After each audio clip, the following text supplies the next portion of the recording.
चलो अब डालो इसको, हल्का सा आस्ते से डालना, राइट, आराम ऐसे मत सटाओ उसमें, हाँ वो फिसल के चला जाए, हाँ ठीक है, और उसको भी डाल दो, छोड़ दो बस। अब एक है एक्सोथर्मिक रिएक्शन। मतलब एक्सोथर्मिक रिएक्शन का मतलब क्या होता है, सिंपल सा बात है कि कोई केमिकल रिएक्शन हो और अगर उस केमिकल रिएक्शन के दौरान उससे हीट निकलता हो, क्या कहना है, हीट निकलता हो, तो सिंपल सा हम लोग कहेंगे कि वो एक्सोथर्मिक है।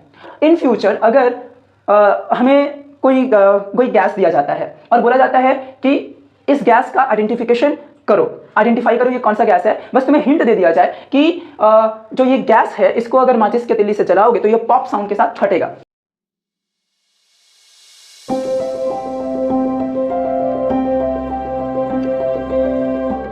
वो सिंपल सा एक ही एक्सपेरिमेंट के थ्रू दो चीजें हम लोग जानेंगे।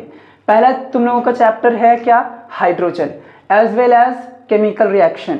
तो केमिकल रिएक्शन में हम लोग पता करेंगे कि जब एक डाइल्यूटेड HCl को हम लोग जिंक डाइल्यूटेड HCl में जब जिंक मिलाएंगे तब क्या होगा, और दूसरा हम लोग हाइड्रोजन गैस का आइडेंटिफिकेशन पढ़ेंगे।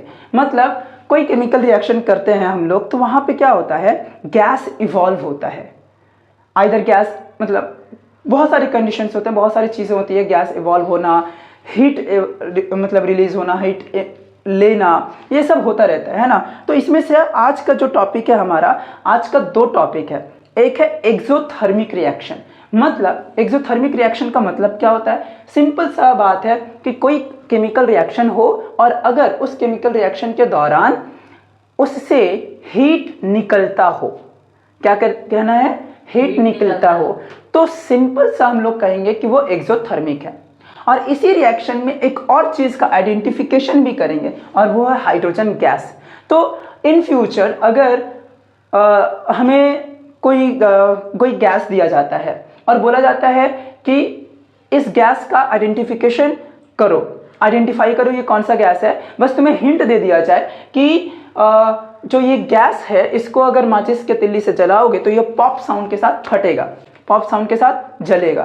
तो इतना अगर तुमको पता है तो सिंपली हम आगे भी पता कर पाएंगे कि ये कौन सा गैस है, सिंपल। या फिर तुमको हाइड्रोजन गैस देकर बोले कि इसको हम कैसे पहचानेंगे, मान लो मैंने तुमको हाइड्रोजन गैस दे दिया और मैं बोल रहा हूँ कि इसको पहचानेंगे कैसे कि ये हाइड्रोजन गैस है, तो फट से तो हमें क्या करना है, माचिस लेना है, तिल्ली फट से ऐसे हल्का सा चिंगारी देना है, वो क्या होगा, पॉप साउंड के साथ फट जाएगा।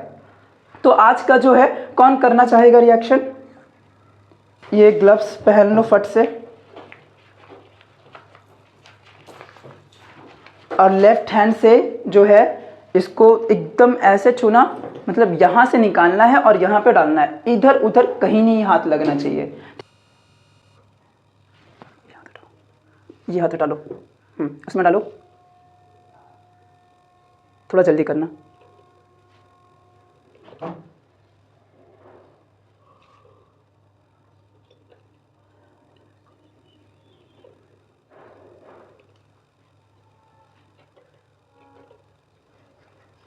जिंक मेटल, क्या है, जिंक मेटल, और ये क्या था, HCl, डाइल्यूटेड HCl। ओके, अब इस जिंक मेटल को पहले हम क्या करेंगे, इसको कवर कर देते हैं, इसको लगाओ, इसमें अच्छे से लगाना और इसको हम लोग बंद कर देते हैं। हमने बंद कर दिया, अब इससे हमारा कोई नुकसान नहीं होने वाला। अब क्या करना है, इस हमारे एक्सोथर्मिक रिएक्शन दिखाना है, तो अभी इसका टेम्परेचर मेजर करते हैं, ठीक है। टेम्परेचर मेजर करते हैं, ये कितना का है, देखो आओ, कितना टेम्परेचर है इसका, कितना शो हो रहा है, दिखाओ, बताओ मुझे, तुम खुद देखो,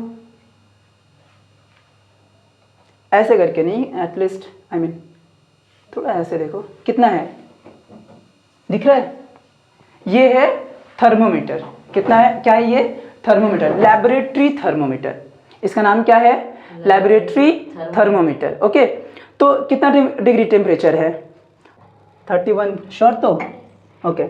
अब इस जिंक मेटल को इसमें डालना है, ठीक है, और जिंक मेटल को डालने से होगा क्या, हम लोगों ने क्या देखा है, एक्सोथर्मिक के बारे में क्या पढ़ा था कि टेम्परेचर राइज करेगा मतलब टेम्परेचर वो मतलब रिलीज करेगा। चलो अब डालो इसको, हल्का सा आस्ते से डालना, राइट, आना ऐसे मत सटा उसमें, हाँ वो फिसल के चला जाए, हाँ ठीक है। और उसको भी डाल दो,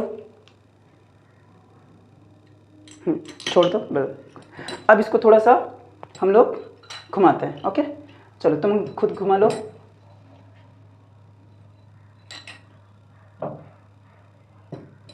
नहीं हो रहा है।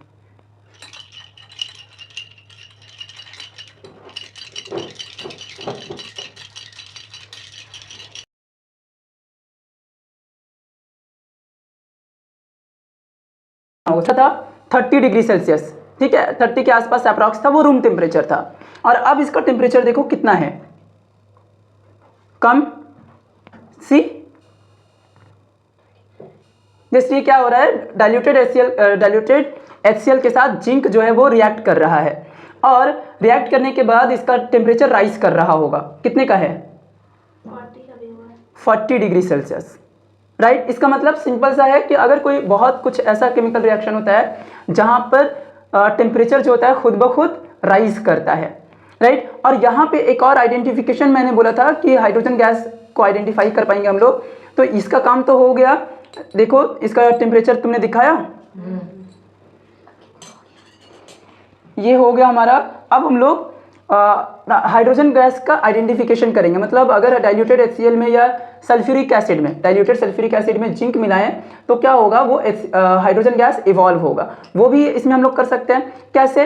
तो ये हाइड्रोजन गैस है, ये कैसे पता चलेगा? ये जो तुम देख पा रहे हो यहाँ से एक गैस निकल रहा है, तुम देख पा रहे होगे यहाँ एक्सोथर्मिक रिएक्शन हम लोगों ने देखा, लेकिन यहाँ पे जो हाइड्रोजन गैस इवॉल्व हो रहा है ये भी हम लोग क्लियरली देख पा रहे हैं। देखो हाइड्रोजन गैस इवॉल्व हो रहा है, ठीक है।